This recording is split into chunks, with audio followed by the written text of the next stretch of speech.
Blessed day today, and again, I hope you've had time to just meditate on the word of the Lord and just spend time in his presence today. It's so vital and important for us as Christians, as believers of Christ, as followers of Christ, to just spend time with him.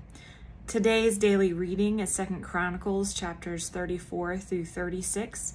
And I kind of want to highlight King Josiah here in chapter 35. It's specifically verses 20 through 27, and what I wanted to talk about is kind of the sad part of the story. You know, he was a great king. He was someone who truly loved the Lord and did his best to serve him. But up at the very end of his reign, you see where there was a misstep. And what you see here is that he decided to take his own counsel instead of the Lord's. And it would be easy to say, oh my goodness, why would you do that? How could you be so foolish? But we have to self-reflect there and realize that oftentimes we take our own counsel and not the Lord's, and it puts us in a lot of trouble. And you can see in his life that it was his last step. It was what brought his death.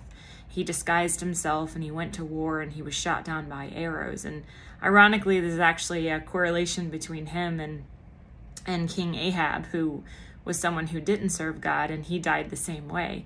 So you can see that when we put ourselves before the Lord and we decide to do things on our own, that we can make the same decisions at times as those who don't even serve God. That's definitely not something we want to do. We want to reflect God in all ways and in all things. In 1 Corinthians chapter 9, verses 24 through 27, it says, "Do you not know that in a race all the runners run, but only one receives the prize? So run that you may obtain it. Every athlete exercises self-control in all things. They do it to receive a perishable wreath, but we an imperishable. So I do not run aimlessly. I do not box as one beating the air. But I discipline my body and keep it under control, lest after preaching to others I myself should be disqualified." We don't want to be distracted by our own decisions and our own thoughts, right? We need to take our thoughts captive, and we should try our best in every decision that we make to do it as the Lord would tell us to do it. We need to seek his word and seek his truth.